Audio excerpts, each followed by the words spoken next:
It is Wednesday, July 19th, 2017. It is 8 p.m. Pacific Standard Time, and so you know what time it is. It's time for a little bit of coin metal. And what an exciting day we've had today, folks. What is this, Ethereum hack part 3 or part 2 or I don't know. I've been looking it up all day, and apparently there's been some very, very interesting things going on with Ethereum. And so yeah, that's pretty much what we'll probably end up talking about. We may dive into a few other things. Unfortunately, it was not get your ass kicked at Jiu-Jitsu Wednesday. I've been having a few injuries, and trying to recover from those. And so my thinking was that I would take this additional day off only because, I did try and go back on Monday. I've been off for about a week and a half or so, trying to, mend up. And I went back on Monday, and for whatever reason, the first thing that we did after warm-ups was a 5-minute round of sparring until submission. And so, of course, I get a brown belt to work with. And, I'm amazed. I really am. It must have been because he was letting submissions, go left and right. But I managed to survive until about 18 seconds before the end of it. And he put me in a body triangle, and that was it. Unfortunately, I had no defense-mindedness for trickery of that nature, and he caught me good. So anyway, but yeah, he really taxed me out hard, and it's good. I like that, honestly. But unfortunately, I wasn't able to keep going. And honestly, I feel better about the fact that I did choose that point to go ahead and leave. Because when you're that taxed, or at least for me, it's really hard for me to get my brain back in the game, and so it's like I'm spending too much time trying to get my breath, and that's the primary panic going on, and it gets to a point where it's really tough for me to get my heart rate back down, and so I spent a few minutes doing that, and then I couldn't do it, so I just said, fuck it. I'm going home. And I'm glad that I did, because the next day I woke up and I had this massive kink in my back. And so, I've been dealing with that all day. It's one of those things where you can't even breathe without feeling a little twinge of pain, So I've been doing things on and off all day to try and soften it up and get back to it. But the intention was to go back today, but in light of what happened on Monday, I decided it was probably a little more prudent, a little better action to go ahead and forego going back on an advanced jiu-jitsu day, and instead go back tomorrow on a fundamentals class, at least until I can get my wind back up. Because in all honesty, jiu-jitsu is the most strenuous thing I do out of everything else that I do. And not to say I live a sedentary lifestyle, but I do sit a lot in front of this computer. And so, any real time away from jiu-jitsu is it's kind of a challenge getting back into the swing of things and being able to hold my own for an entire hour in there. But the goal this year is to move beyond that, to be getting up to that 4 times a week kind of realm, and at least one open mat per week. That's the goal this year. So anyway, with the Ethereum debacle in mind, as far as how we want to start off our episode here, I'm going to go ahead and throw down a little bit of old school Sepultura subtraction here on Coin Metal.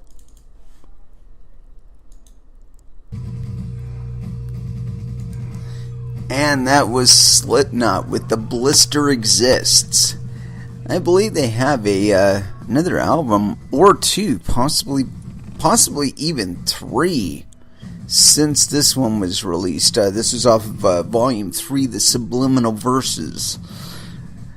So yeah, Ethereum. I don't even know where to start with that one, really. A long time ago in a galaxy far, far away, while they were still I don't know if any of you have been in crypto for any significant duration of time. There was a time before Ethereum. Okay, just as there was a time before Bitcoin, there was a time before Ethereum. Anyway, when Ethereum first started getting mentioned, there was all this like hype and bluster, and some like spaghetti code here and there, little snippets of ideas. But other than the platform itself that Vitalik came up with, there just didn't seem to be like a whole lot to it. And I believe it was somewhere between 16 and 20 months between when they did their first round of funding and when they actually came out with an operational product. I'm not sure on the actual timeline there, but there was an extended period of time where there was a shit ton of talk and not a whole lot of action with regard to Ethereum, and then the bankers really started getting interested in him, and that all changed. But so during that time, I was saying that while I felt that Ethereum itself was probably a quote-unquote legitimate project, that I felt that it was a platform in which a lot of different scams would be created atop of. That it would be used as a framework and whatnot for, scam tokens, for all intents and purposes. And that's more or less what we've been seeing, is between that and the designs of the smart contracts themselves, the DAOHack or DAOHack, and of course what we're facing today. From what I understand, there's a bug, and it's affecting all Parity-based wallets, and that's more or less the long and short of it. But I got a shit ton of tabs open today, and we will most likely meander quite a bit in them, because I do try to be informative at the very least, if not entertaining, at least informative, right? But yeah, so shit, let's get to it. What do we got here first? Man, I so miss Jiu-Jitsu. I want to go back right now, but anyway, so back on history there for just a moment while I'm digging through my tabs here for illustration purposes. But yeah, back then I thought it had a lot of potential for scams to be built on top of that, and that does seem to be the case. Anyway, the first one I've got here is on the Bitcoin news. 30 million Ether reported stolen due to Parity wallet breach. Smart contract coding company Parity has issued a security alert warning of a vulnerability in version 1.5 or later of its wallet software. So far, 150,000 Ethers worth 30 million have been reported by the company as stolen, data confirmed by Etherscan.io, and that may actually have gone up. I've been bumping back and forth between Etherscan and checking and verifying. Ooh, bad. Anyway, continuing. Parity ranked the severity. Let's see, I hadn't even finished that one. So far, 150,000 ethers worth $30 million have been reported by the company as stolen, data confirmed by Etherscan.io. As reported by the startup, the issue is the result of a bug in a specific multi-sig contract known as wallet.sol. Shit out of luck, I guess. Data suggests the issue was mitigated, however, as 377,000 ethers that were potentially vulnerable to the issue were recovered by white hat hackers. It says by white hackers. white hat hackers. They may very well have been white, but that's not the point. White hackers. Parity ranked the severity of the bug as, quote, critical in its public remarks, urging, quote, any user with funds in a multi-sig wallet move their funds to a secure address. According to Parity founder and CTO Gavin Wood, at least 3 Ether addresses have been compromised as a result of the bug. Writing in the Parity Gitter channel, Wood said, there is an effort by the foundation underway to secure funds in other wallets to prevent any further compromises. They will make an announcement in their own time. On social media, notable blockchain specialists are already weighing in on the situation, with proof of existence creator Manuel Areos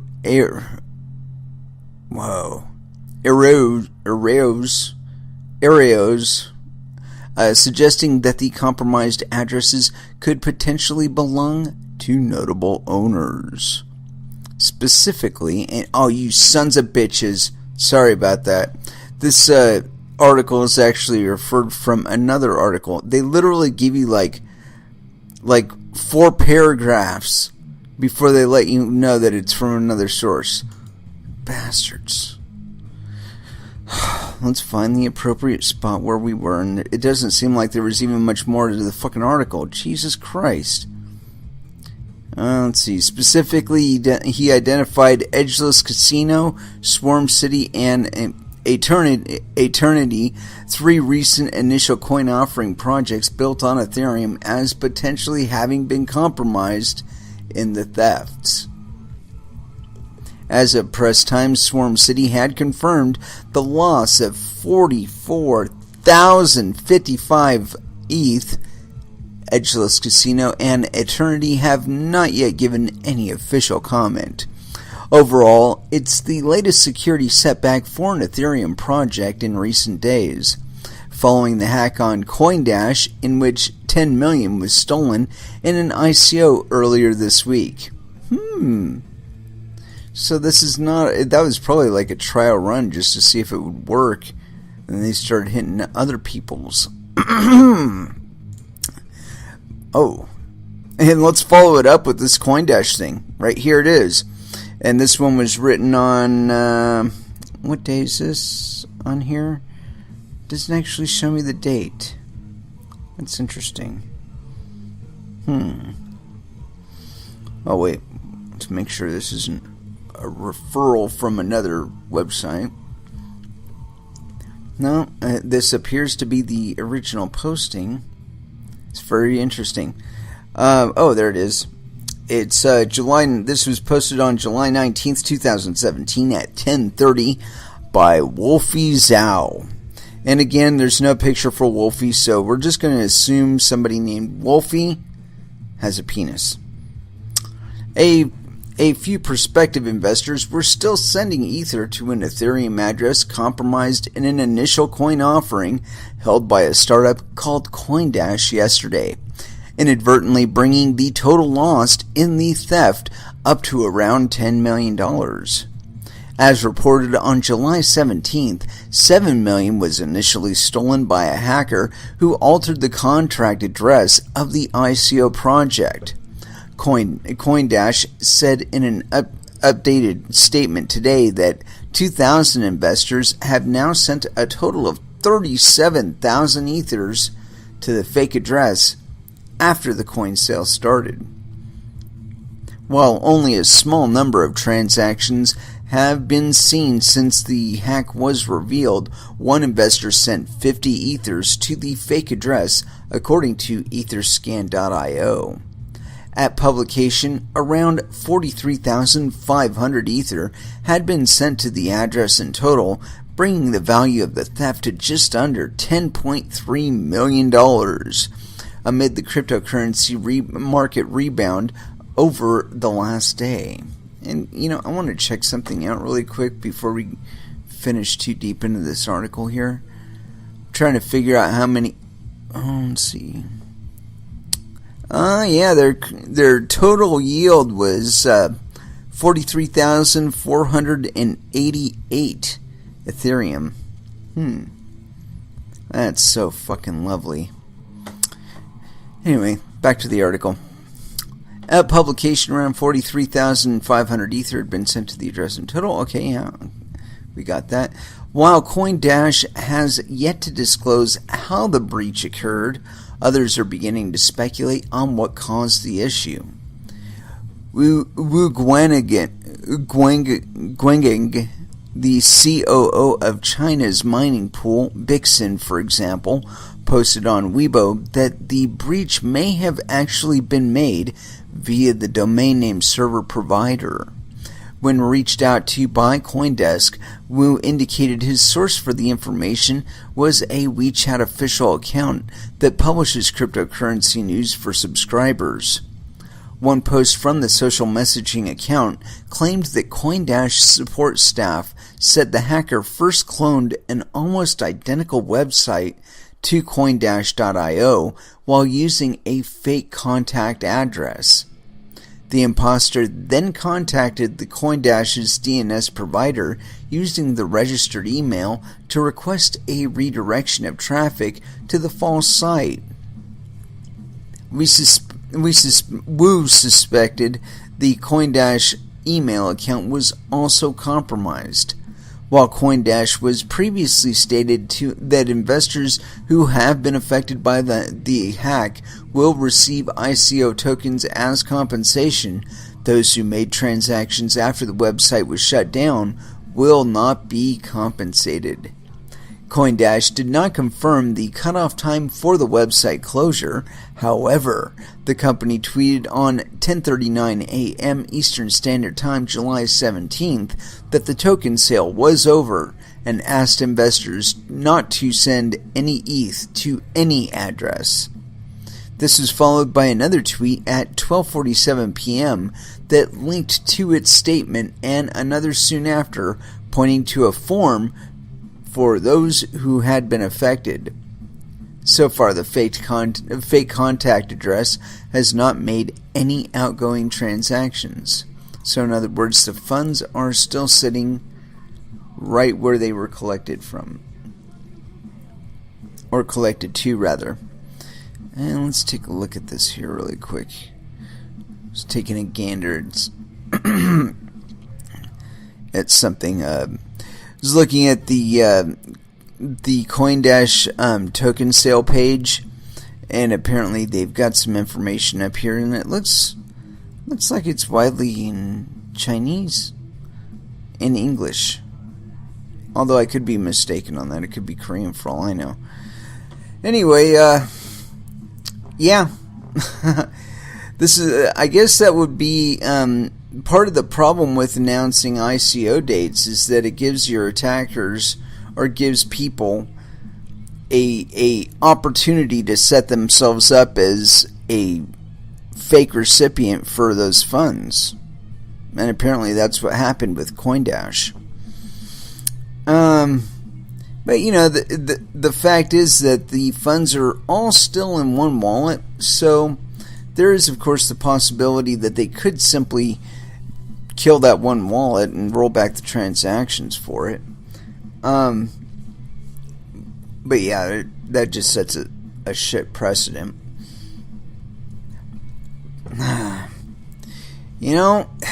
It's why I say on this show, watch out for your bunghole, because nobody else is going to do it for you.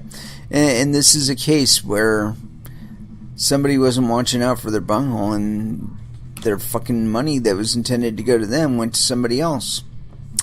So, yeah, that too bad, so sad. Try again, sir. Yeah. Oh, that reminds me of something that I posted this morning. I saw somewhere where NASA was going to have trouble getting people to Mars, and I sent them a tweet saying, "What the fuck? This is the 21st century. Why don't you just make an ICO?" I mean, you'll get funded in no time, man. People want off this rock. I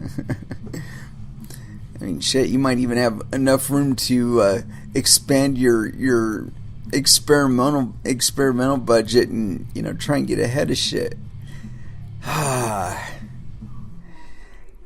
But yeah, this is very, very terrible for Ethereum, and especially on the backside of this, the recovery. You know, they're just starting to get back up there into that $200 range again, and you know, Bitcoin has been recovering quite a bit too. I saw it somewhere today around $2,400, which I was quite happy to see. But yeah, it's kind of tough that, you know, they're just getting back up again, and somebody kicks them in the nuts. You know, and they get back up again. Somebody else comes along and kicks them in the nuts. I guess this is one of the liabilities of having so many ICOs stuck on the back of Ethereum. You know, that an issue with any one of them can cause a disruption in confidence of either Ethereum, the project that's attached to Ethereum. All kinds of negative associations get tagged on that probably wouldn't exist if Ethereum just existed as Ethereum and those other coins, the ICOs, just launched as altcoins. Although I seriously doubt that most of them would have seen half the funding that they got as Ethereum tokens. But, you know, it's that thing where you're trying to associate something of value to something else that supposedly has value. You know, it's like what I've been saying with regard to either a fiat-backed crypto or a gold-backed or commodity-backed crypto, is that what you're basically saying is that my token really isn't worth anything, but I'm going to use it as a representation of something else of value. Now, the reason they do that, though, is because they don't really have the other thing of value, but they do have the representation of the value. And so while they can show you, you know, a video loop of a pile of gold on a pallet or something like that, they can show you that, but it doesn't mean that they actually have any custody over it. You know, for all you know, that's a live feed or a segment of a live feed from a security camera from Fort Knox when it had gold in it or something. I don't know. Point being is, you don't know either. And because you don't know, you can't verify. You can't verify, you can't know. You're back to trust again. You might as well be circulating in Federal Reserve notes, you know, because you're back to just representations, and that's kind of like completely antithetical to cryptocurrencies. The cryptocurrencies themselves are supposed to be the quote-unquote money, not a representation of somebody else's money or somebody else's monetary value or some other volume of monetary value. The monetary value in and of themselves. You know, they're supposed to be like a receipt for work already performed, not a debt unit. And I think that goes along with some of the conceptual issues that people have. Like I follow Peter Schiff a lot, and one thing that's always consistent in at least the story that he's feeding to the public is this idea that Bitcoin doesn't have a quote-unquote intrinsic value. I'm sorry, man. If you buy hundreds of thousands of dollars worth of hardware and you dedicate them to a single purpose, and there's a quote-unquote proof that you've dedicated all of that electricity and all of that hardware and all that bandwidth to that purpose, it suddenly becomes worth money. Because you've already spent the money. You don't do the mining.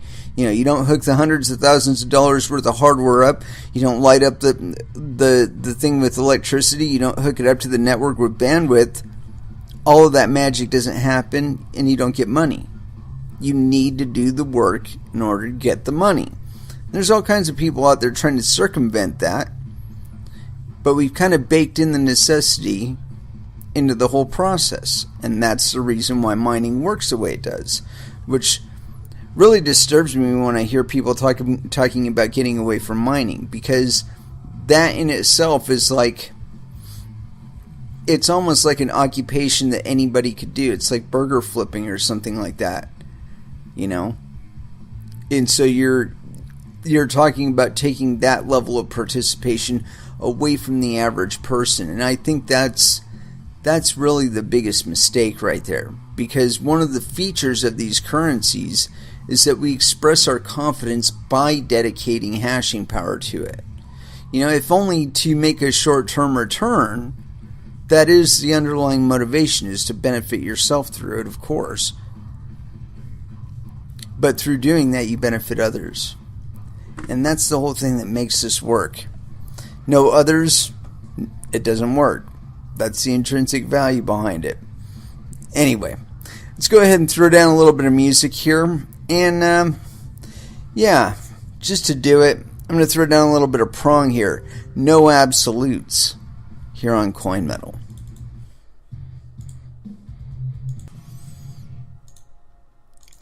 And that was Metallica with Damage Incorporated. Oh, my apologies. Only had a little bit of time to recover back from that smoke break there. Because this is crypto. We do that here in crypto. And we don't lie about it. We're not ashamed of it. And so, I did line up a bunch of articles here. And I wanted to touch back a little bit deeper back into some history here, because I think it might give us a glimpse of some of the things that we're currently going through. And I could be mistaken on that, but it's approximately a year ago here. As a matter of fact, it's 7/30/2016, and this was written by Mr. Lester Coleman. And I'm assuming with the name like Lester, he does have a penis. Anyway, continuing on. Problems with the DAO code were... Oh, let's see here. Hold on a second. My apologies. I mistook the first paragraph being a little bit bolder than the rest of it. Kenneth Kapler, CCO of ETH and ex-Ethereum developer, offered an inside view on how the attack on the decentralized autonomous organization took place and gave his views on how future attacks can be prevented, according to TechWorld. Kapler spoke at a London Tech Week event aimed at explaining blockchain technology. Problems with the DAO code were evident to many people before the DAO attack materialized, he said. Many realized the functionality wouldn't work as advertised, and they would have to vote to move funds to a new code. They thought they would have to rewrite the code, redeploy it elsewhere, and move the funds. The hacker strikes. Before the community had a chance to do this, however, someone found a way to use the bugs in the code to withdraw money from the DAO. This began at around 4 a.m. on a Friday. By 7 a.m., 45 million had been withdrawn, the price of Ether fell 40%, and the price of DAO tokens fell 70%. The developers were able to find the bug the hacker had exploited. They realized the hacker moved funds into another smart contract with a code that prevented it to be sold on an exchange for 27 days, so the developers knew they had time to address the problem. Immutability is a falsehood. The hack demonstrated that blockchain-based currencies are not immutable as claimed, Kapler said. Since the systems rely on people accepting them, it is possible to create a new blockchain and pass it on to the network and see if the network switches to the new blockchain. That doesn't mean that immutability is a falsehood, asshole. 4 years ago, there was a similar situation with Bitcoin, he noted. To fix the DAO, the core developers decided to roll it back. There was concern, however, that rolling back the DAO could lead to a situation whereby any transaction can be rolled back. Developers counterattack. The developers decide to mount a, quote, white hat attack on the remaining funds in the DAO and the DAO attacker. They spammed the network with dust transactions, allowing them to find the same exploit used to withdraw funds from the original DAO. They were able to drain the backer's smart contract, or the hacker's smart contract. My apologies there. The funds are now in separate places, giving the developers a chance to make alterations to the software. Decisions to make such changes are difficult since public blockchains are social constructs and require acceptance by the community. The money only has value if everyone agrees to it. If this trust is lost because people don't trust the code or they think they have been robbed, the system fails. There have been adjustments made to Bitcoin that have not severely affected its operation, Kapler noted. Also read, DAO vulnerability raises questions of trust and the human factor. Experiment in decentralization. The developers could have designed the DAO to include administrative controls, allowing someone to stop things from happening, but they did not want to have this. DAO was an experiment to determine if a system can exist without central control. The solution to the DAOHack will come in the form of a hard fork, which refers to changing the protocol and ensuring the hacked transactions are invalid. ETH-Core is an Ethereum client that integrates directly into browsers, according to its website. It was founded by ex-Ethereum developers and offers an enterprise deployment called Parity. You know what? I didn't even read this article first, but wow. Wow.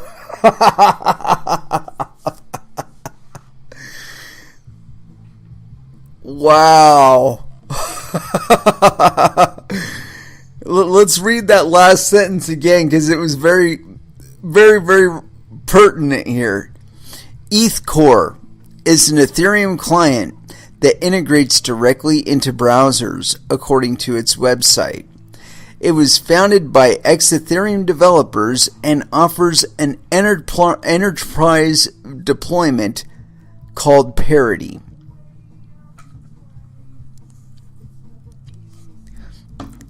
And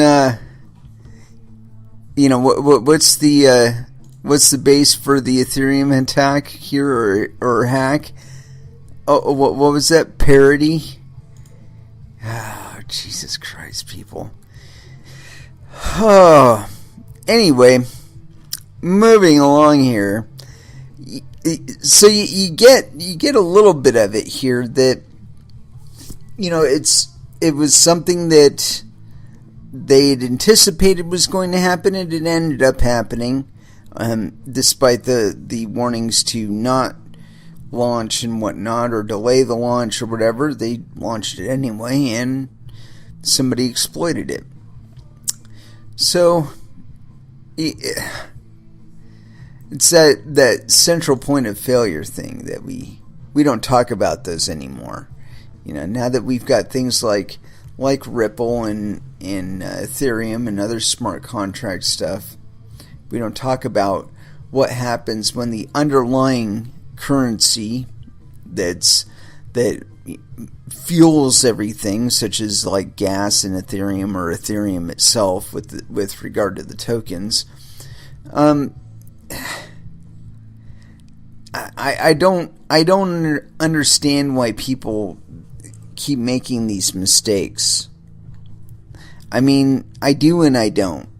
It's like I understand it in terms of, everybody wants to make money, and so if they can sucker you into something that helps them make money, okay, I can understand that drive. But at this point, cryptocurrencies change commerce in such a way that so much of the regulatory burden that you would have to endure in a legitimate business is stripped away or made inapplicable to you, either legally or just functionally,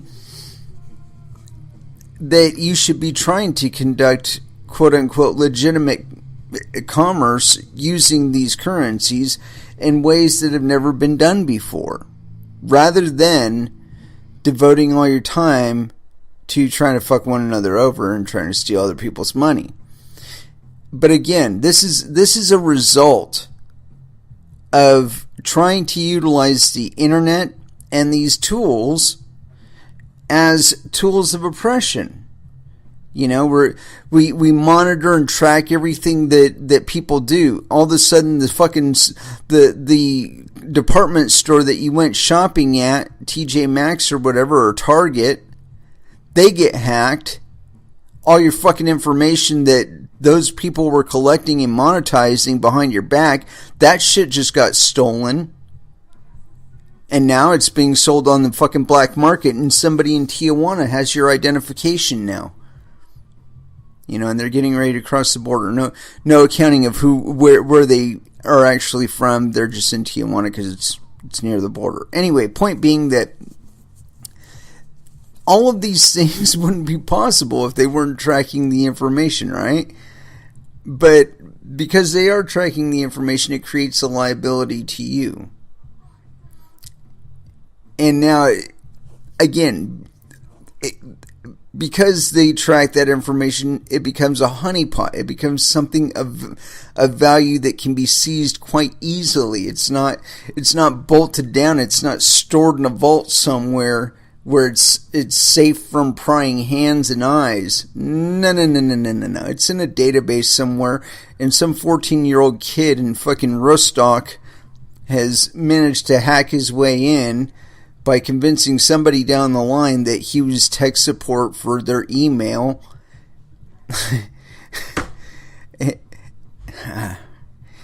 It's all, as I see it, it's all symptomatic of trying to abuse the trust that's engendered in the relationship that we have with the internet. It's because we look at these wonderful tools and we see them being perverted into spy devices for governments and businesses. Really, why does an email application need to get my permission to use my camera and my video, the video camera and the microphones on my device whenever it wants? Because it's constantly recording me. And if you ever doubted that your device is being accessed by like 5 app manufacturers at any given time, and they're gleaning your information, if you ever doubt that, use Pandora. Don't pay for it, but use it. Just use it for about, say half an hour, and make sure the device can actually see you. If it's got a camera port, make sure the camera can actually see you. And pay especially close attention to the commercials that are being played in between the songs. And you will notice that the commercials are targeted specifically to what you are doing at that time. That to me is like scary. Okay, I'm in my garage and I'm working on my vehicle, and based on the sounds that it's picking up, and it's just me, okay? I'm all alone in the garage with my device, and it's playing me commercials for O'Reilly Car Parts and the local, what was it? There's some local car dealership or something, and so it was like it'd play one of these commercials like once in a half hour, once in an hour, or something like that. And I felt like so kind of violated, you know? I'm like, dude, I just wanted to listen to some fucking music, and here you are, you're accessing my microphone, you're analyzing the sounds that you're hearing, and I'm not talking or anything, I'm not talking to anybody on the phone, I'm not talking to anybody in person, so it's not getting it off the words that I'm saying, it's clearly getting it off the camera and the mic sounds. So, you know, it hears like wrenches and like tools and stuff, and it's analyzing that and determining that I'm working on my vehicle. Oh, well, who's paying us for ad space that is related to vehicles? Okay, you know, auto parts, you know, or car dealerships. That's who pays us. So let's go ahead and play their ads. It's like, I mean, I can't help but feel a little bit violated at that. And I mean, I understand they're giving me a service and whatnot, but it used to be a time when I could enjoy the service, and they just studied the stuff that I voted up and voted down, and that was good enough for their monetary demand. But then they got greedy or something, or they got bought by somebody else who was even greedier than they were, or some such.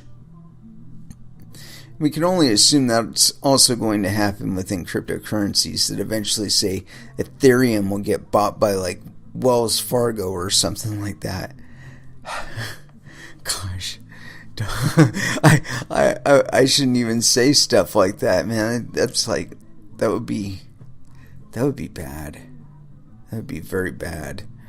And I mean, we just had a major merger, and we've been seeing more of those. Usually when you see M&As increase, it's because actual economic activity at the retail end is really, really, really, really, really, really low.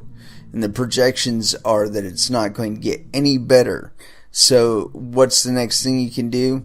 Buy somebody smaller than you that does about 60% of what you do, diversify into the 40% that they do that you don't do, consolidate the 60% that they do that you do, get rid of some of the overlapping personnel, streamline according to the new distribution of labor, and you're rocking again. You can count the differentials of profit for the year, and you know, you're golden. All you got to do is look around for somebody else big enough to buy, that you can offset your losses from this year to next year, and weigh the profits again with another M&A.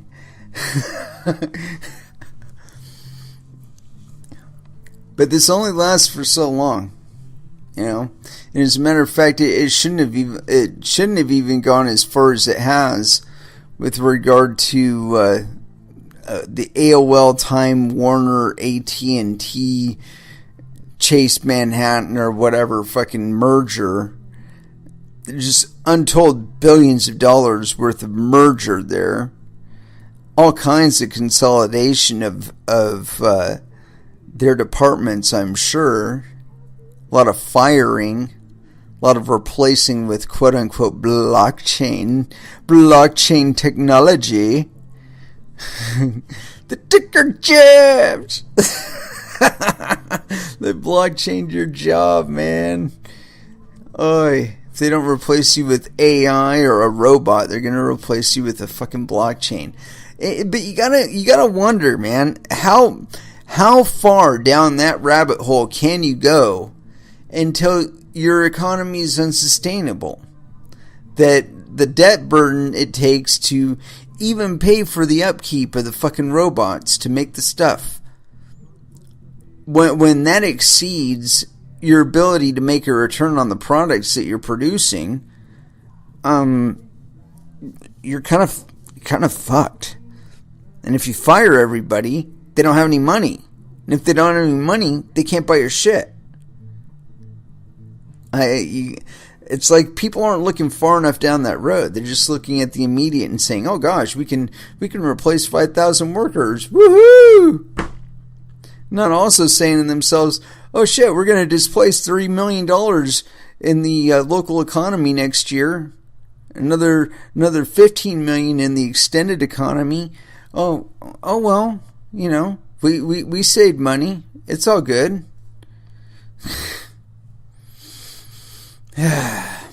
Anyway, let's go ahead and throw down one more article here, and then we will kick back into some music.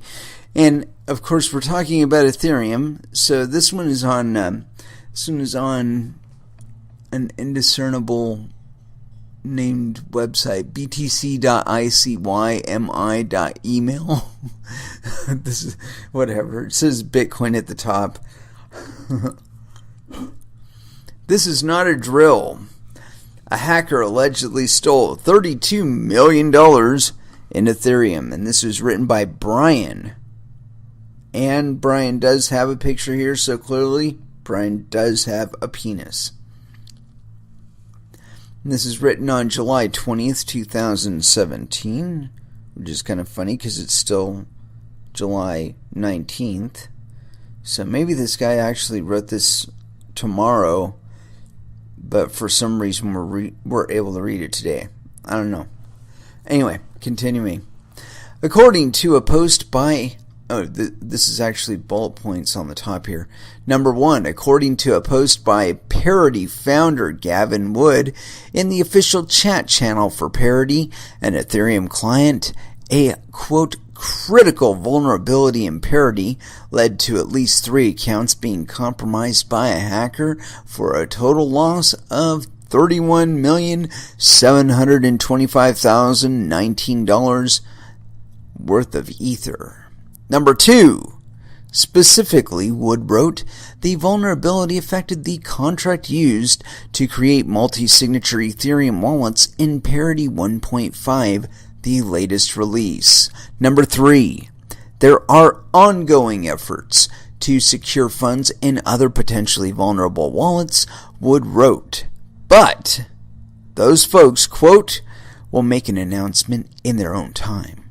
Number 4, in other words, there may be other wallets affected by the hack than the 3 cited by Wood, but it's not yet clear which were cleaned out by thieves and which had their funds funneled out by good guy hackers who may return them later.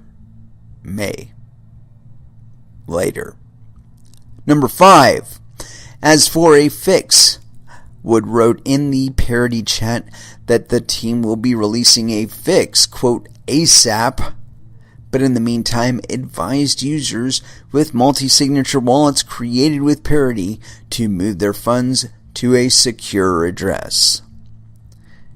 It's the second alleged hack.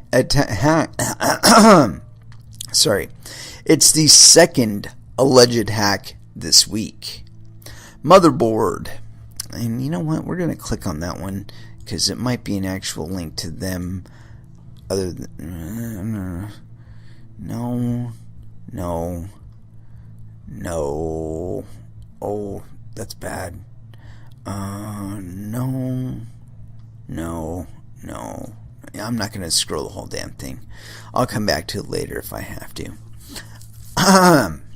Motherboard. This is not a drill. A hacker allegedly stole $32 million in Ethereum. And that was from Motherboard. Ethereum, a cryptocurrency and platform for decentralized apps, has been steadily gaining mainstream attention. It was only a matter of time before dedicated hackers started working it in earnest. On Wednesday, a hacker allegedly made off with more than $30 million worth of the cryptocurrency, just 2 days after an alleged hacker stole $7.4 million. According to a post by Parity founder Gavin Wood in the official chat channel for Parity, an Ethereum client, a quote critical vulnerability, blah, blah, blah, blah, blah. We already read that business. This is not a drill. After the hack, there was an attempt by, quote, white hacks at the foundation to secure the lost funds, Wood wrote. Wood was presumably referring to the Ethereum Foundation, which directs protocol development. He did not respond to a request for comment in time for publication. There are ongoing efforts to secure funds in other potentially vulnerable wallets, Wood wrote, but those folks, quote, will make an announcement in their own time. In other words, there may be other wallets affected by the hack than the 3 cited by Wood, but it's not yet clear which were cleaned out by the thieves and which one were funds, blah, blah, blah. Let's see. Many more wallets are affected, Manuel Arios, co-founder of Ethereum smart contract development firm Zeppelin Solutions, who was one of the first to publicize the hack, wrote me in an email. However, he continued, we still don't know if it's white hat or black hat. On Reddit, one user wrote, quote, well, there goes all 74 Ether that I had. First transaction was an hour ago while I was at lunch. Not sure I could have stopped it if I had had a chance. However, another user cautioned that it may have been a white hat hacker moving her funds out of the compromised wallet, and she may yet be able to retrieve them. As for a fix, Wood wrote in the Parity chat that the team will be releasing a fix, quote, ASAP, but in the meantime advised users with multi-signature wallets created with Parity to move their funds to a secure address. The alleged hack would be one of the largest in Ethereum's history and brings to mind the infamous DAO hack of 2015. At that time, a hacker exploited a contract vulnerability to steal $53 million worth of the currency. As a solution, developers split Ethereum into 2 versions in order to roll back the stolen funds. Actually, that's not exactly what they did. They proposed a solution. A significant portion of the network said, no, code is law, we're going to continue mining the original version. And then Ethereum split from them and they became Ethereum Classic. That's what fucking happened. Sorry, continuing. As a solution, developers split Ethereum into 2 versions in order to roll back the stolen funds. It was a brazen move and drew widespread condemnation at the time. Now it seems like these sorts of hacks are becoming a weekly event. Get our 6 favorite motherboard stories every day, blah, blah, blah, blah, blah, blah. Terribly, terribly, terribly interesting. Yes. Yeah. You know, they had a shit ton of money sitting in one spot. Somebody tried to steal it. That's what happens. You know, you got a lot of money in a wallet. You can't just like leave it laying around. You know, I found that one out the hard way. You know, back a long time ago, when I was first working, you know, I was I think maybe 18 or 19 at the time, but I was busting ass, man. I had 2 jobs and it consumed so much of my time, and I loved both of the jobs that I was doing, so I was hardly spending any money. You know, I mean, I'd get up, go to work, come home, crash out, get up, go to work, come home, crash out. You know, the weekend would come, I'd go to a lake, work both days during the weekend, make some money from that, come back on Monday, go back to work, you know, and so much of what I was doing was either work or of minimal expense that I was able to save quite a bit of money.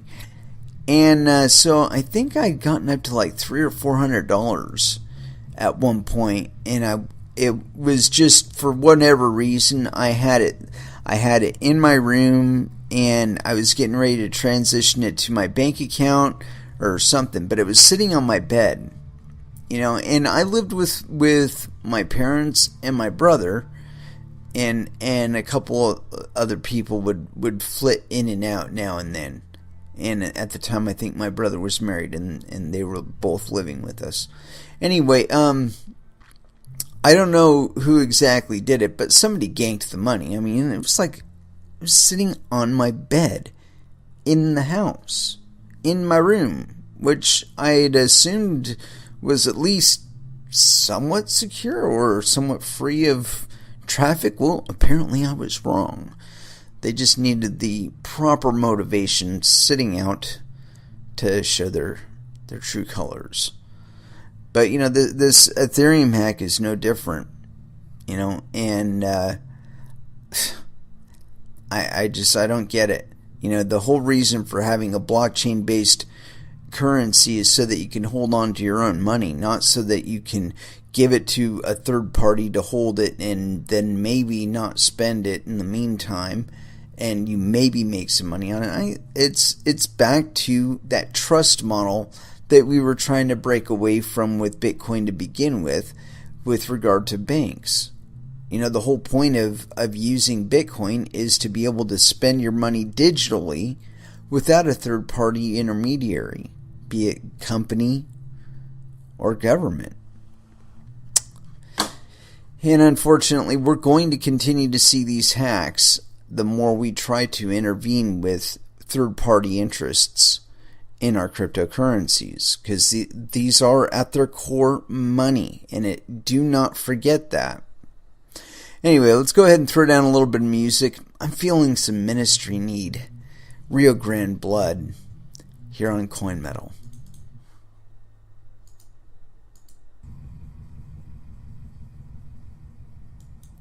And that was Anthrax with Persistence of Time.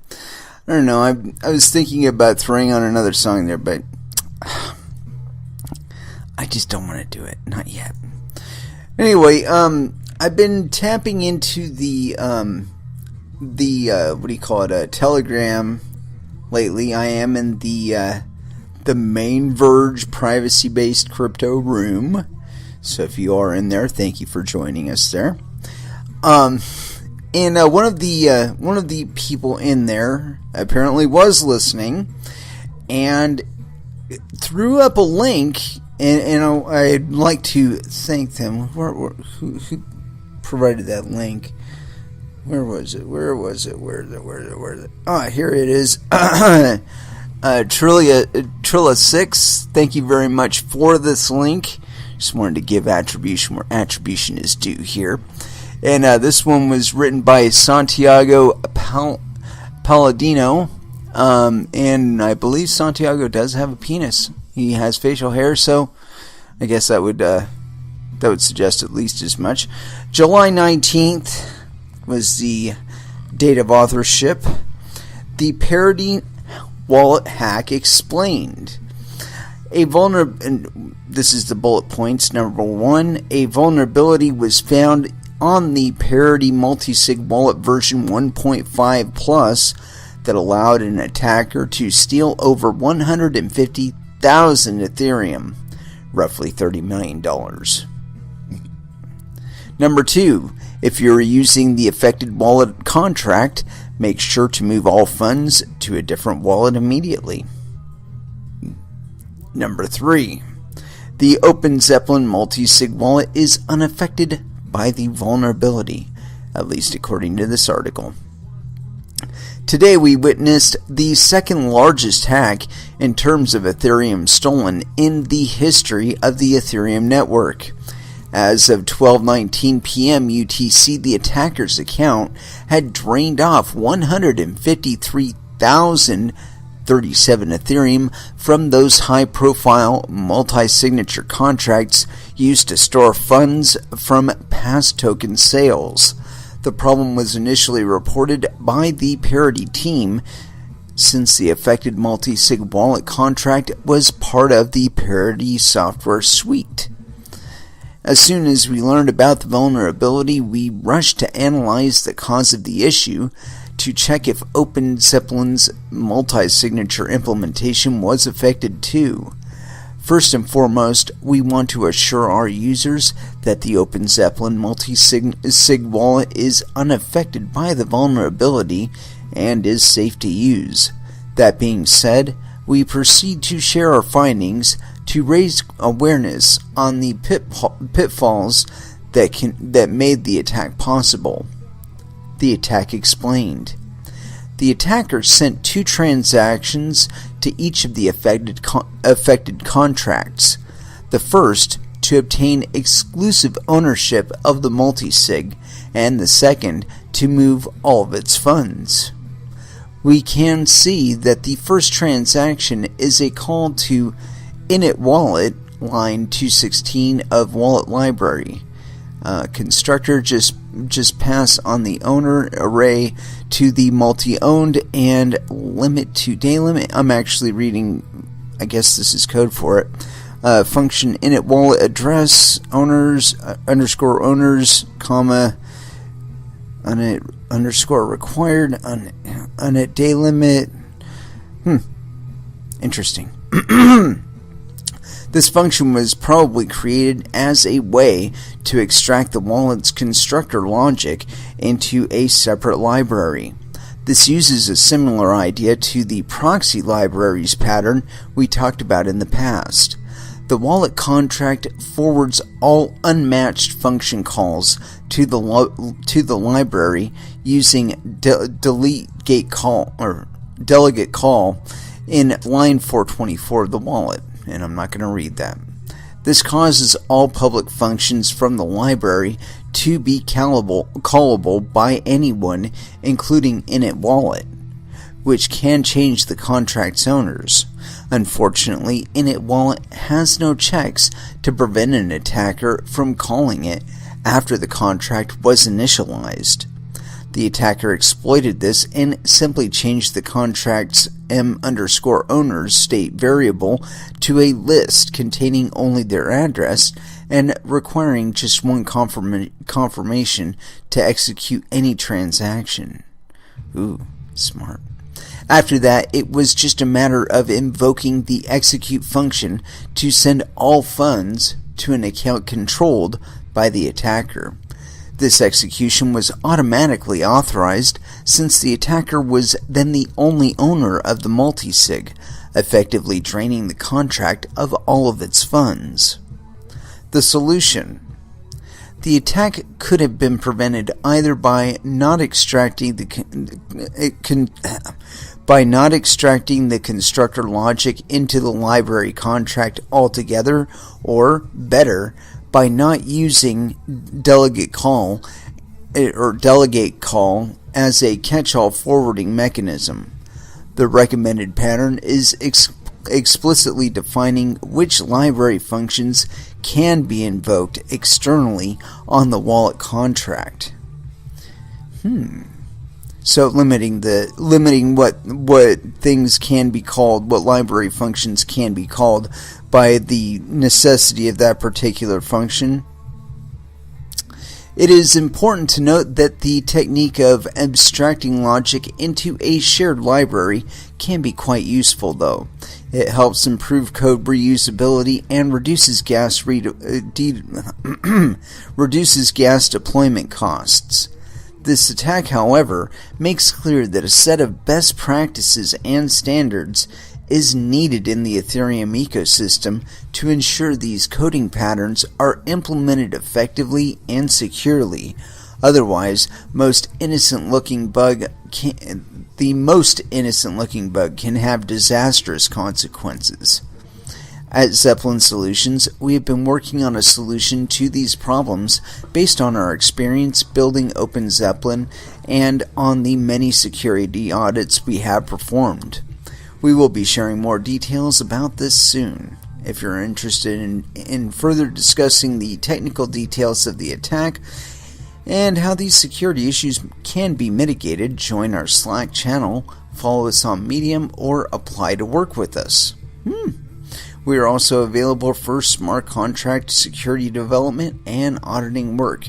And by the way, those are all links on here, and this is off of blog.zeppelin.solutions/on the Parity wallet multi-sig hack, and then a bunch of other stuff. So I mean, if you type in like blog.zeppelin.solutions and then Parity in Google, you'll probably be able to find this. So anyway, yeah, terribly interesting. Looks like we I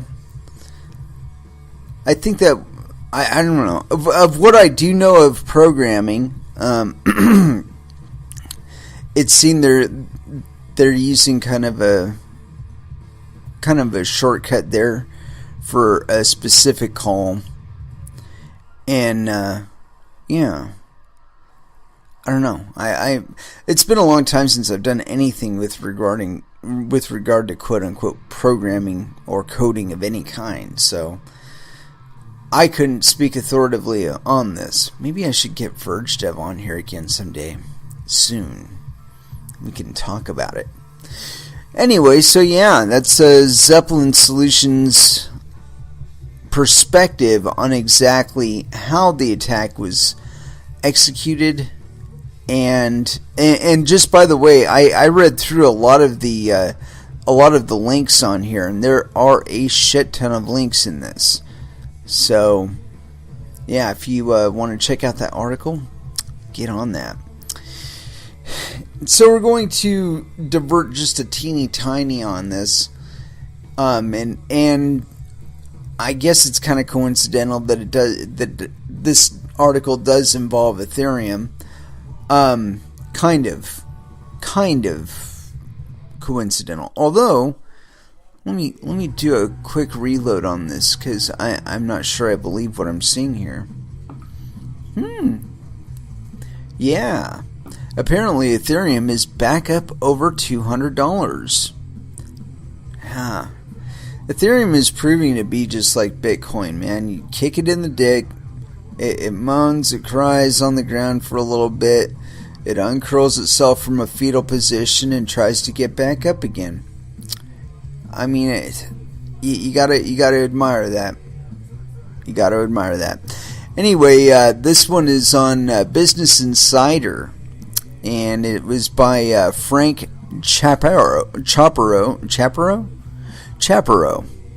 So clearly, penis. Ethereum co-founder, there is a ticking time bomb in cryptocurrencies. Ethereum, the red-hot rival to Bitcoin, has been on a tear, but one of its founders said the latest trend in the cryptocurrency space may not be as good for the cryptocurrency as some might think, according to reporting by Bloomberg's Camilla Russo. And we might just click on that one too. Ethereum is up 1,700% over the last year, and that spike has occurred in tandem with the growth of the hottest new trend in fundraising, initial coin offerings. Approximately $1.2 billion has been raised by the new cryptocurrency-based capital raising method this year, according to Autonomous Next, a financial technology analytics service. It is a trend that has sparked excitement across Wall Street, but the co-founder of the company behind the cryptocurrency, Charles Hoskinson, told Bloomberg that initial coin offerings may not benefit Ethereum. Quote, people say ICOs are great for Ethereum because look at the price, but it's a ticking time bomb, Hoskinson said. Quote, there's an over-tokenization of things as companies are issuing tokens when the same tasks can be achieved with existing blockchains. People are blinded by fast and easy money. No shit, Sherlock. .com bubble, Enron, SNL scandal, get a grip. A number of startups have used ICOs to raise capital.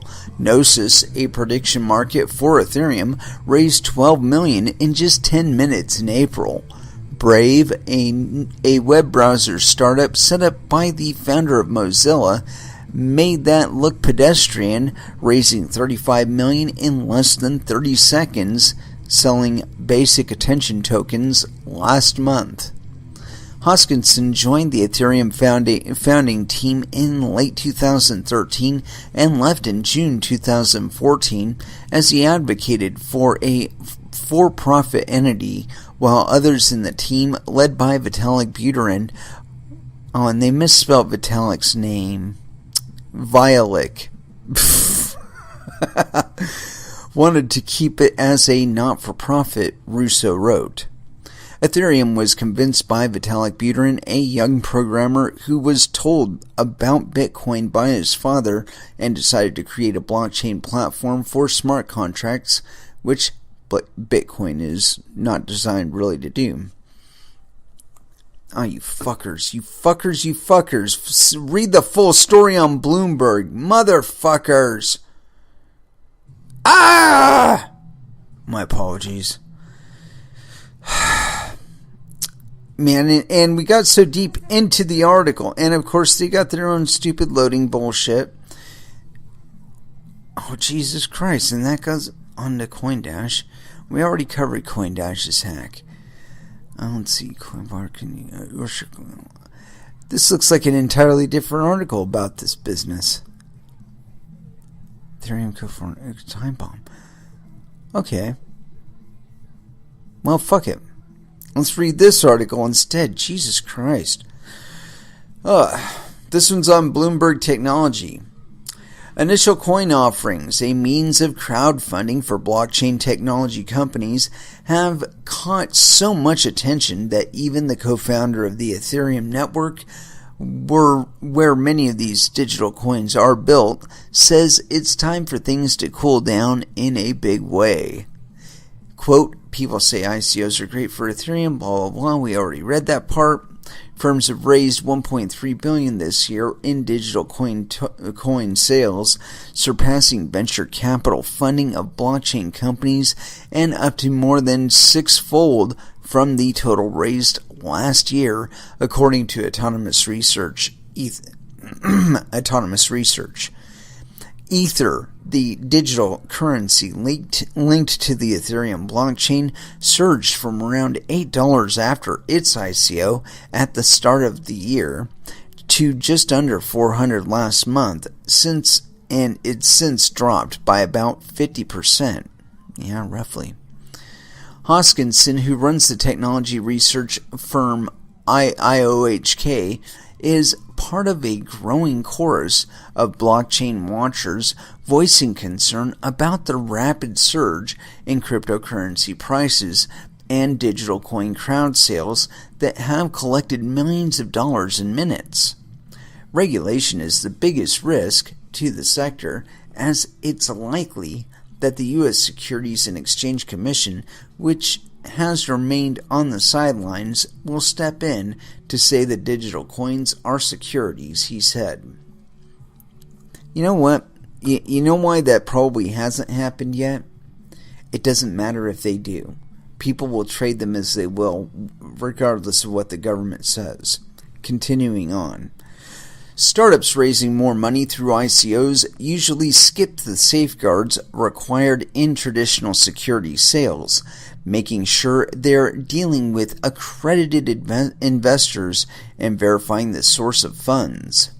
That could lead to lawsuits in the future, as digital coin buyers can sue the issuer claiming they didn't know the risks of buying those assets. Hoskinson said, yeah, whatever. Good luck for that.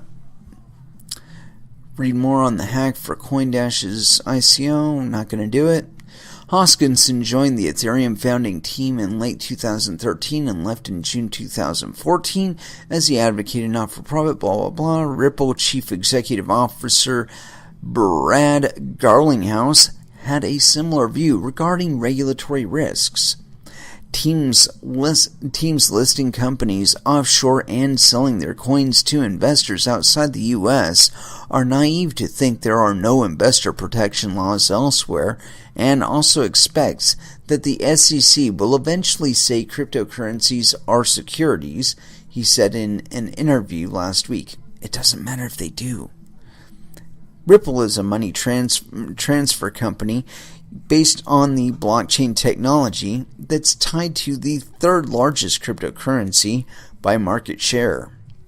Quote, ICOs operating in the Wild West of finance isn't sustainable, Garlinghouse said. Quote, if it talks like a duck and walks like a duck, the SEC will say it's a duck. It doesn't matter what they say. Besides the growing concern about an ICO bubble and regulatory concerns, Ether trading outages stemming from the jump in transactions, companies cashing in on the money raised in crowd sales, yesterday's 7 million DAOHack, and even false rumors that Buterin had died, have all contributed to the tumble in the price of Ether. Concern about Bitcoin potentially splitting in two is also sending jitters throughout the crypto world. Still, like Ripple's Garlinghouse, Hoskinson thinks once the currency ICO bubble deflates, cryptocurrencies will continue to be an avenue for companies to raise money, but it will be done in a regulated and more constrained environment. Regardless of regulation, ICOs are here to stay, he said. After it collapses, they're going to pick up the pieces and say how we do things differently. Yeah, bullshit. It's all bullshit. That's not what's going to happen at all. If they do say anything, they're going to say, you guys knew this shit was risky when you got in. It's not regulated. You knew that. You knew you didn't have any guarantees and no coverage from the FDIC or the SEC or any of those other fuckers. So, fuck you. You made that decision on your own, and we're not going to pay for it.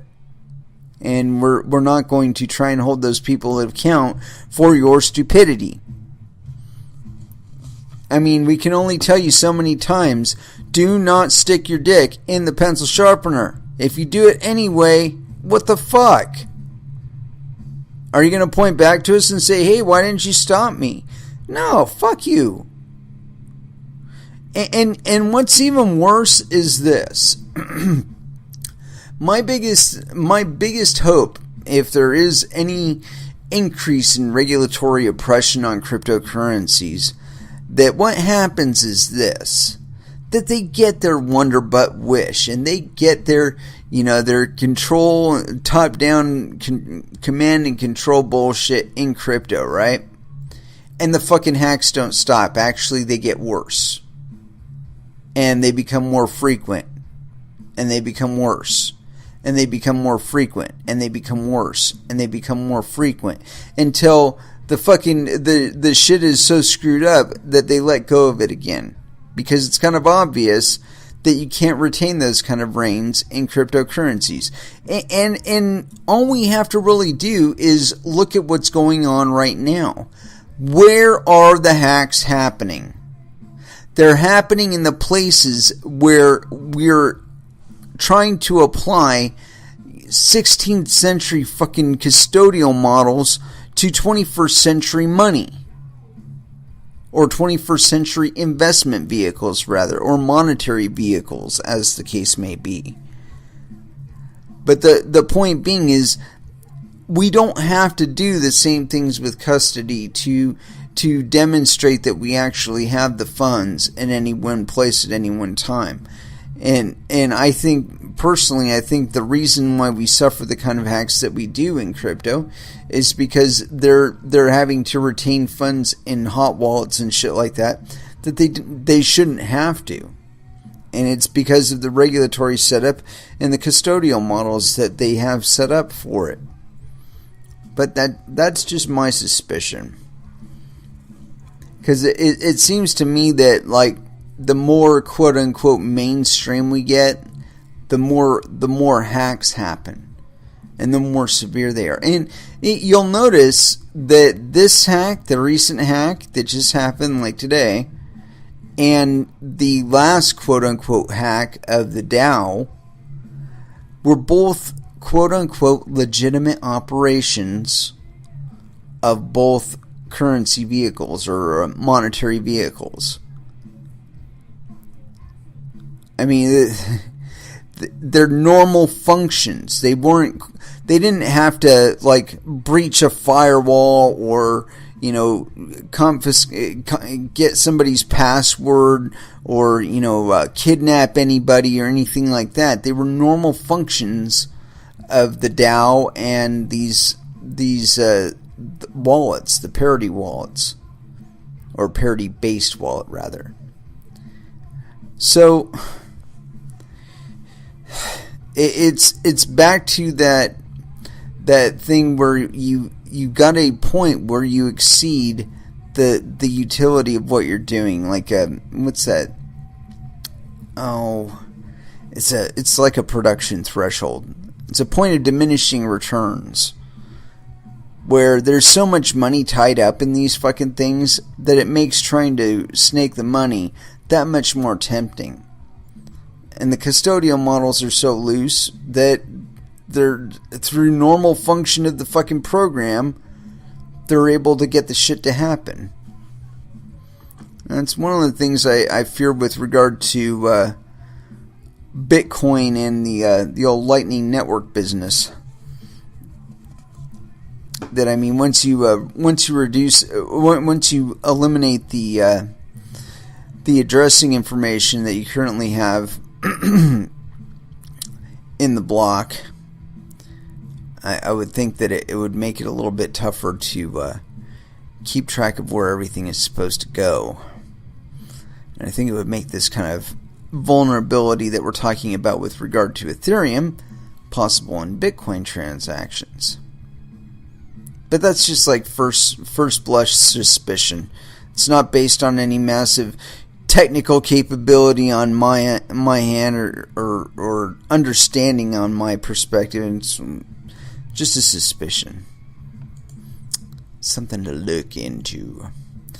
But yeah, so let's see. Did we cover this? Is the same article again? And they're fucking. I hate that shit. I hate it. I hate when stuff automatically loads. We got out of that. That was what, like 1998, 1997, 1998, where we kind of put the kibosh on automatically loading shit. Come on now. Don't need it. Don't want it. Don't need it. If I wanted it, I'd click on it. Anyway, let's go ahead and throw back down into some music. And I'm feeling like, I feel sad for all those Ethereum people that have been impacted by this. This one goes out to them. Crowbar, like broken glass, here on Coin Metal.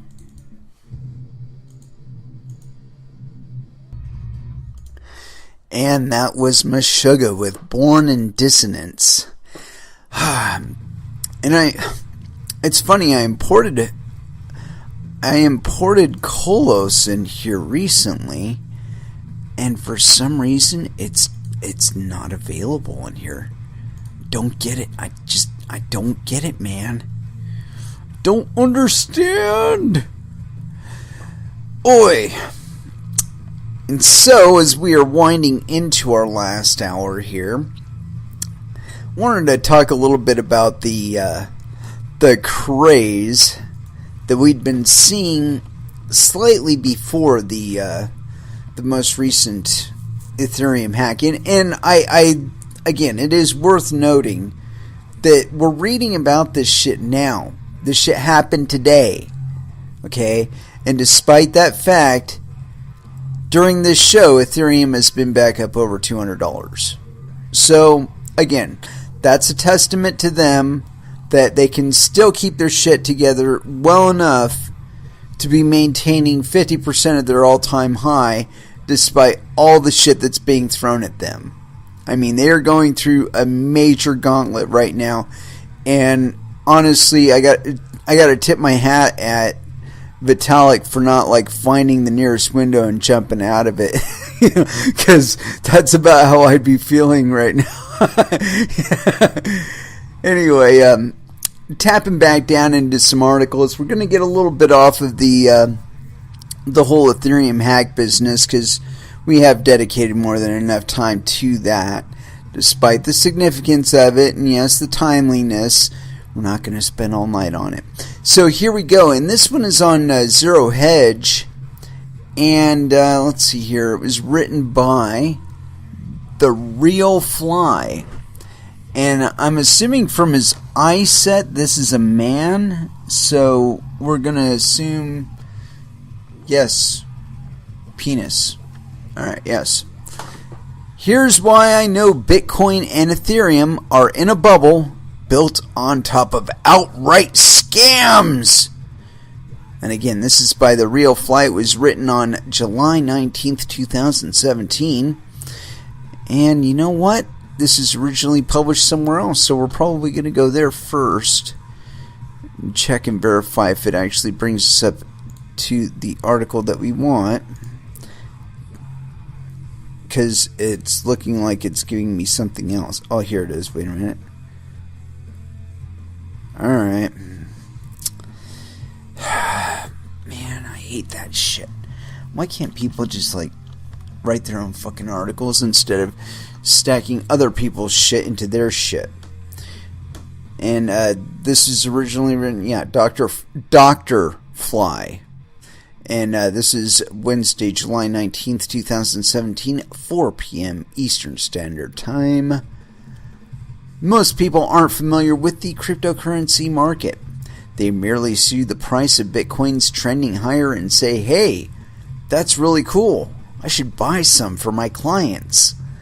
Let me explain to you why you're a fucking moron for doing so. The price of Bitcoin and Ethereum are totally dependent upon the ICO market.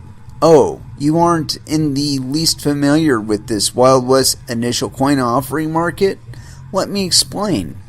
Instead of going through the rigorous process of raising money via traditional means, the IPO or VC market, startups are now raising hundreds of millions, maybe billions, hard to say, it's not tracked evidently, by floating their own tokens, aka currencies, to crypto lovers. Unlike in the VC world or IPO, the buyers of the tokens do not possess voting rights or even own a piece of the company, just the essence of the company. Sometimes the tokens could be used to purchase whatever the company sells. If it was iBank coin, you could take the Fly coins to buy Exodus subscriptions or after hours with the trading addict. You could then trade those tokens to people who wanted the service or on an exchange where people bid up the price with reckless abandon to valuations that make the dot-com bubble look conservative. There are companies backed by nothing, worth hundreds of millions. When I say nothing, please do not misconstrue that with your typical startup trying to build a business. No, these nothing companies are literally jokes without business models. They are just shitposting and raising money for the fun of it.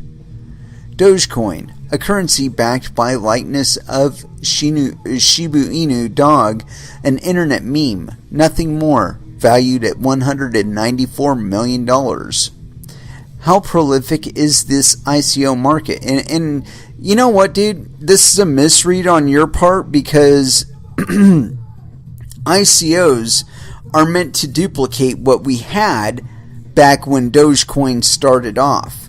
Dogecoin was like a rip of Bitcoin with some itty bitty tweaks on the code and whatnot, but they had community. That's what they had. More than anything else, they had community. They had people tweeting their shit. They had people sharing their shit on Facebook. They had people giving away coins. They were all over IRC. It was one of the most active IRC channels I've ever seen.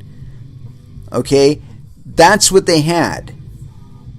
It wasn't this ICO bullshit where you got people just chasing dollar signs, basically. They're not really community members. They don't really believe in the product or the project. They just see, oh, ICO, throw some money at it. Throw some money at it. Anyway, continuing. A company called Tezos just raised over $200 million in a record offering. Doing a cursory Google search will reveal that the ICO market is much bigger than is being reported. Companies are raising money in Bitcoins and Ethereum, which is the reason why those two currencies, especially the latter, are so strong. Each offering provides fresh demand for them. It is, without question, the biggest bubble since the housing collapse of 2008. Presently, there are over 800 currencies valued at over $82 billion. Here we have a company that issued a token called Useless Ethereum Token, valued at $42,000, down from a high of $75,000. Or how about this one, Fuck Token, valued at more than $1.1 million, down from $2.3 million. What does Fuck Token do? Let's have a gander at its fucking white paper. Read the fucking white paper. Oh my god, they have a fucking white paper.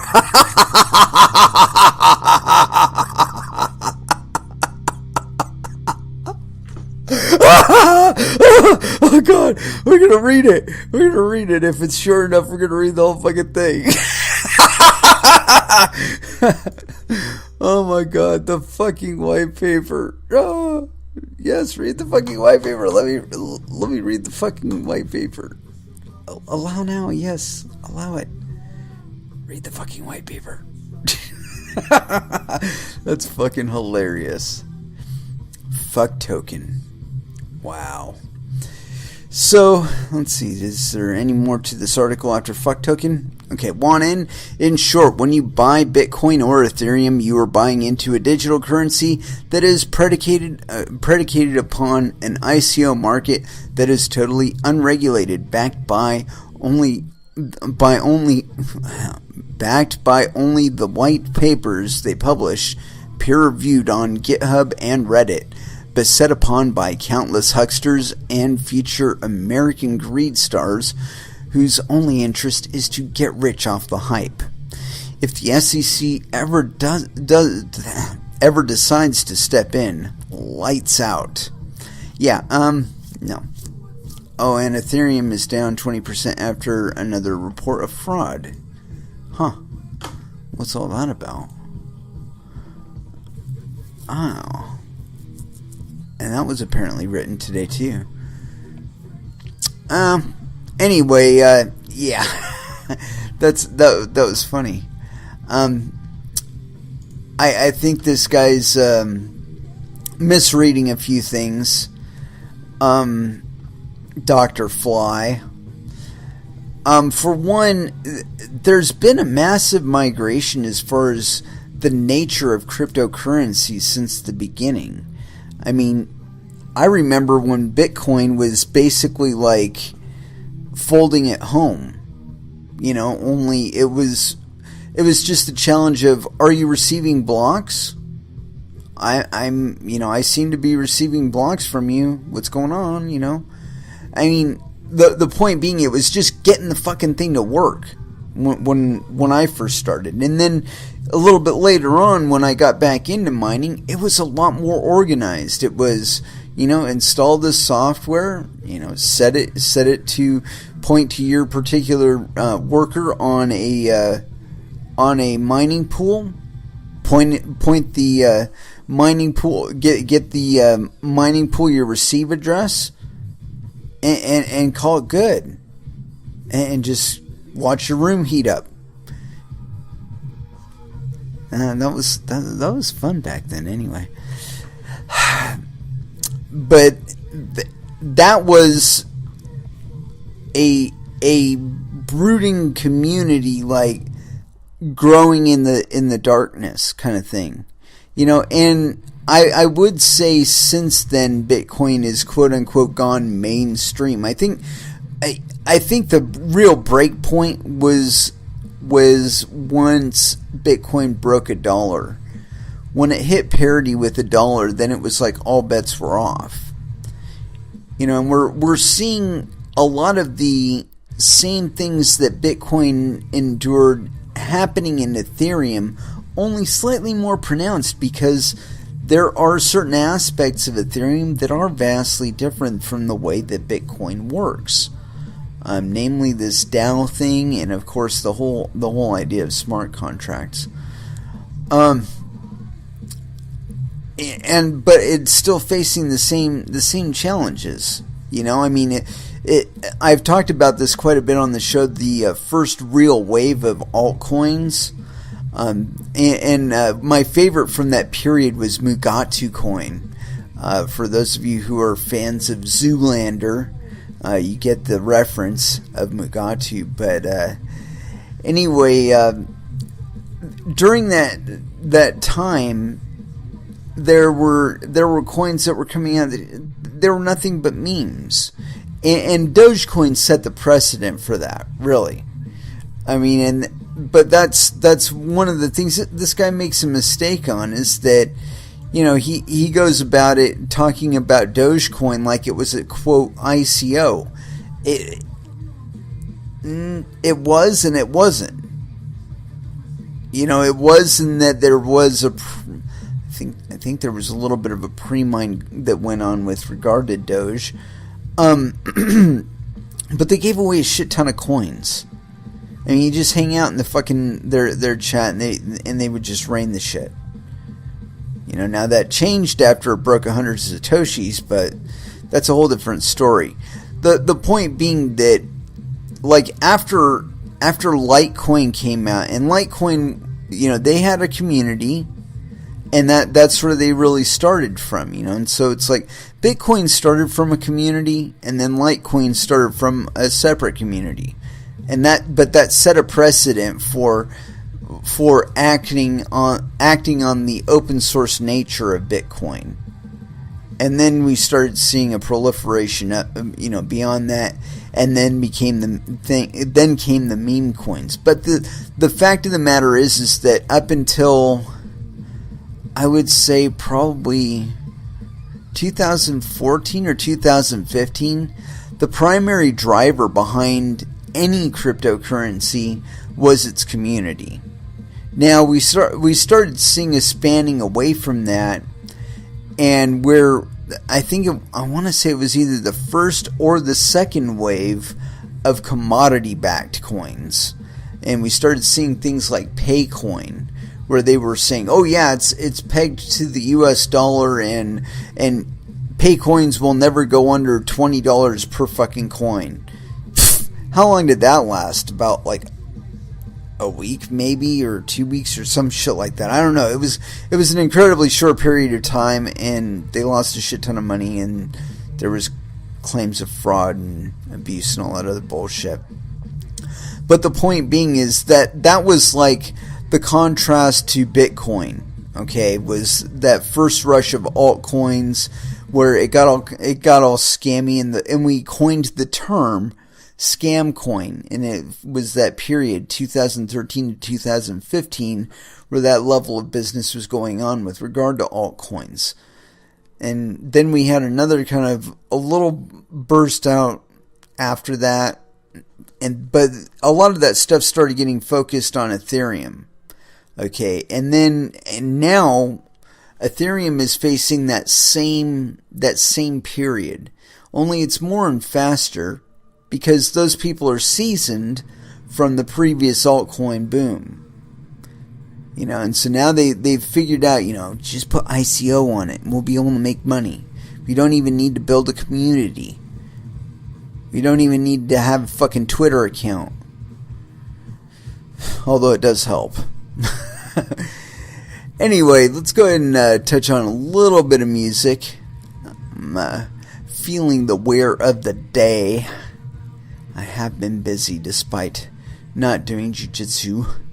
But anyway, let's go ahead and throw in a little bit of Helmet here. Unsung. Here on Coin Metal.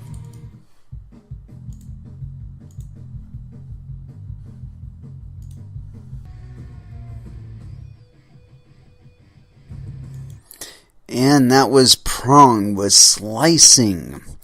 And I believe they're on the European leg of their tour right now.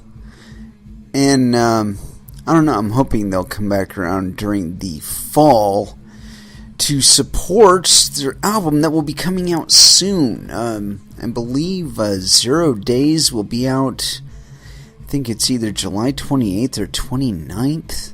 I could be mistaken, it could be even 26th. All I know is I'm looking forward to it. I heard a song off of it, Divide and Conquer. It's fucking awesome. It's fucking awesome.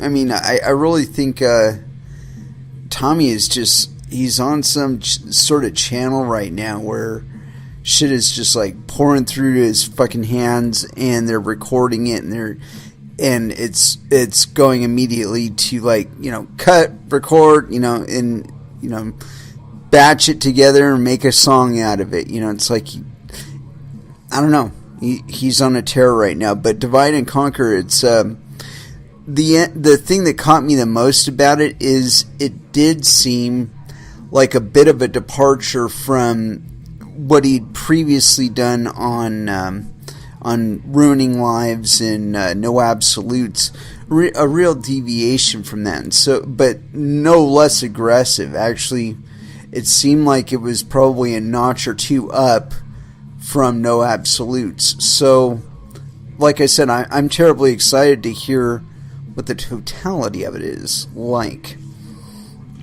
So yeah, I got that thing on pre-order, and like I said, I think that's due out the 28th or the 29th of this month. So, in review, we already know that there are scammers and scams throughout cryptocurrency. We already know that. I mean, we're year 8 now, or year 9, or I don't know. Since 2009, we've been going along, so roughly 8 years. We've seen scams of all types in nature, and so there's nothing new about this. We saw it during the .com bubble, and we've seen it a million other times. We saw it in the housing bubble, for Christ's sake. We see it all the time in regulated markets, and yet everybody freaks out about it happening in cryptocurrencies like it's never happened before. This is the most tragic thing that's ever happened. Bullshit. Enron impacted far more people than cryptocurrencies at their current status ever will. However, I have talked a few times about the Great Ripple Buttfuck. I'm not going to go way into it here,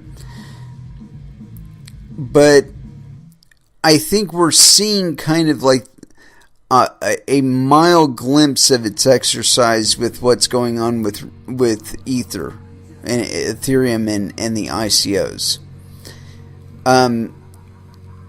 What I envision for the Great Ripple Buttfuck is a bit more extreme.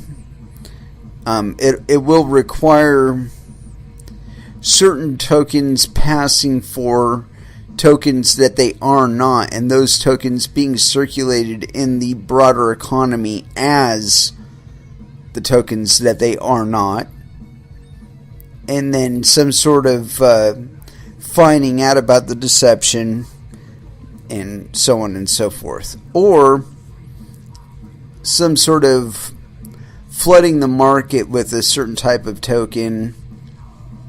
And we've seen that there's potential of that in certain ICOs that I can't remember the name of it now. I think it might have been Bancor even.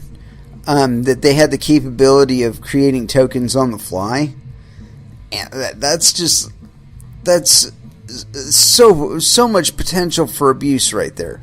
Just in that capability. It's like, okay, yeah, I know you've given me, $1 million worth of Ethereum, but I'm going to dilute the value of the tokens that you're currently holding by creating an additional, 2 or 3 times the initial volume. And I'm going to offer those out, and, you're going to suffer the dilution of value of your coins when I issue these new ones. And then what will make what you're doing any different than the Federal Reserve? Because that's what the Federal Reserve does. They say, oh, we need more money. Hey, where's that magic wand? I know I left it around here somewhere. Wave that a few times. Let's get some more zeros on the right, on the left-hand side of that decimal point. You know, wave away. Wave away. There's talk of restraining the hand that waves the magic wand, but it never seems to really happen. You know, they delay the waving a little bit here or a little bit there. Maybe they don't go as broad in their strokes this month or maybe next month. But honestly, I think cryptocurrencies are such a monkey wrench in their plans of just diluting into the sunset without anybody really noticing. You know, because most of it's being spent on war. But unfortunately, things like social media and whatnot, I think have put enough attention on it and made it enough of the public dialogue that it's starting to people are starting to lose their taste for that game. You know, when they start to understand that they do have a part in it, no matter how far divided that they think they may be, that they're not outside of the economic mechanism that makes that possible. And they're starting to look for ways out because they really don't want to participate in it.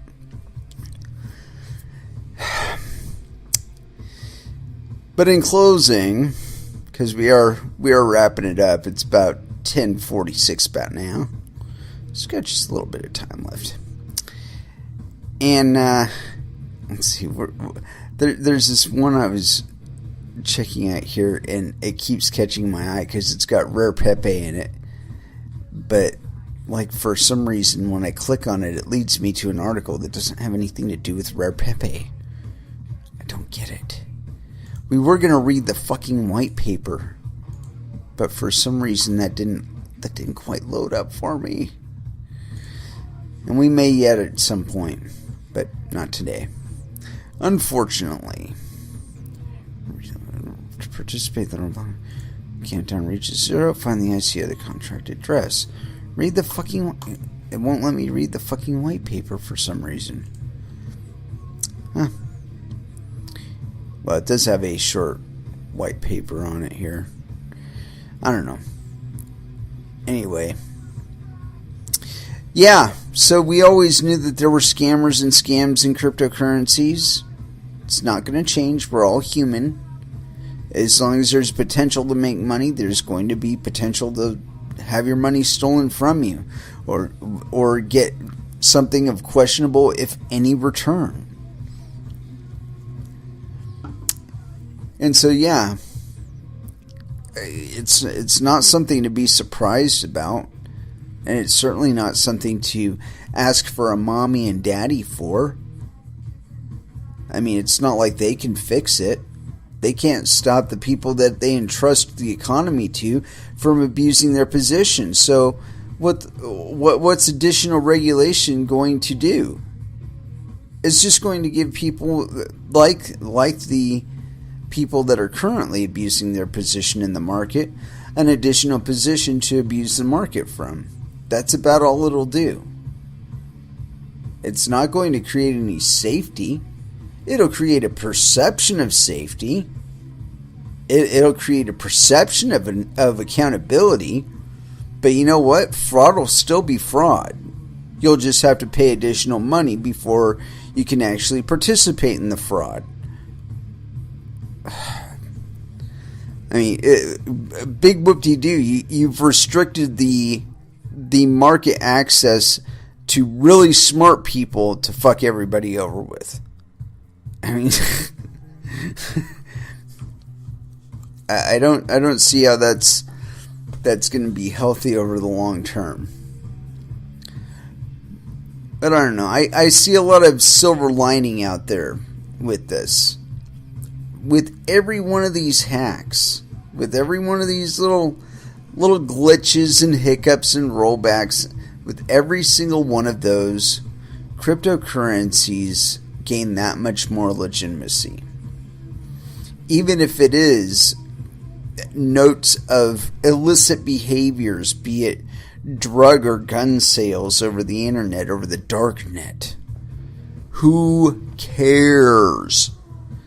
It's commerce.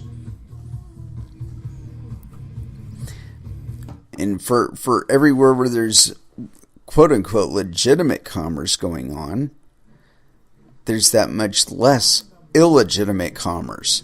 It's like here in Oregon, there's still people that oppose the idea of legal cannabis here in the state.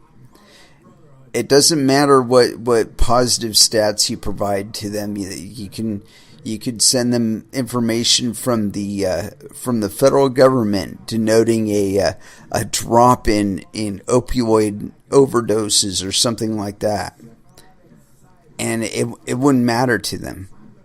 They're just against it. But they're coming up against this realization that legalization, that's actually keeping our economy alive here in the state.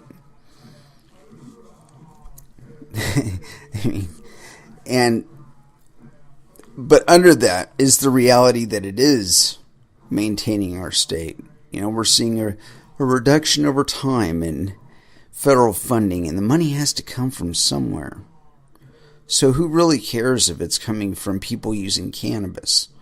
We're on the verge, supposedly, in the state legislature, they're considering decriminalizing all drugs. Because it seems like everywhere they've tried that, they've had even more positive results. So again, with that kind of mentality in mind, think about it, even if it were just intrastate sales happening with cryptocurrencies and drugs. So what if it was drugs? Would your kids really have that negative connotation on it if at 21 they were able to buy MDMA from a site online and have either somebody deliver it to them or them go pick it up from somebody? It'd probably be a lot purer. Probably be a lot less chance of it being rat poison or some other questionable substance, not what's on the label. Because the people that are dealing it want return business. And killing you kind of negates that, I think that's something that people that are for the drug war tend to forget. And I guess it's because we have legal opioid use or opioid-based drug use and cigarettes and alcohol as our quote-unquote legal drugs, because these are all drugs that'll fucking kill you. And so the idea that a drug dealer, quote-unquote dealer, would want to keep you alive for return business is kind of it doesn't compute, I don't know. I find that everywhere that I've studied up on the subject, where we've seen it, like Mexico, Spain, Portugal, everywhere where they've just said, look, we're not going to throw you in jail for having some fucking pills on you, as long as you're not fucking dealing them to kids, you're not making a nuisance of yourself, whatever. We're not gonna worry about you. Now get out of line, be a fucking asshole about it, then we'll throw you into cell. But barring your bad attitude, we'll let you go on. And so, again, what kind of impact do you think that's going to have on cryptocurrencies with this connotation about drugs? If your kids are able to use cryptocurrencies to buy drugs and they can get legitimate drugs reliably by doing it that way, why wouldn't they? Well, what kind of attitude do you think they're going to have about it? They're probably going to think about it like they do your Visa card or the US dollars in your wallet, or the Federal Reserve notes, actually. But the point being is that negative connotation isn't going to be there in another decade. It's probably not going to be there in another 2 years. That there's going to be enough quote-unquote legitimate commerce.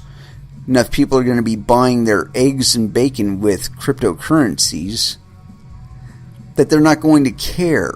It'll be like the internet now, where you spend half your day glued to your fucking telephone or your tablet or your computer, or all three at once, on this tool that was supposedly nothing but a den of pedophiles and drug abusers. Not that that's changed any, huh? But the point being is those connotations, there's still aspects of that on the internet. There's still plenty of fucking internet porn out there. There's still all kinds of people into weird and funky shit. And the internet was never meant to cure that, but I don't know if it was actually meant to bring it into public display or consciousness. But it's there, and we accept it because of all the good things that connectiveness we get from the internet gives us. And I think that over the longer term, we're going to see that shift in perception with regard to cryptocurrencies. That they are going to enable enough freedom in your life that you're not going to give a fuck that people buy and sell drugs with them. In any case, we'll go ahead and close this one out. I'm thinking a little bit of Slipknot here. Sick. And so yeah, we'll be back again at Friday. Hopefully after having gotten our asses kicked at Jiu-Jitsu. We'll see where we're at with that. And so yeah, until then, I want y'all to trade safe. I want you to do your homework because there's still a lot of scammers out there. I want you to watch out for your own bunghole because nobody else is going to do it for you. Thank you very much for listening, and you all have an excellent evening.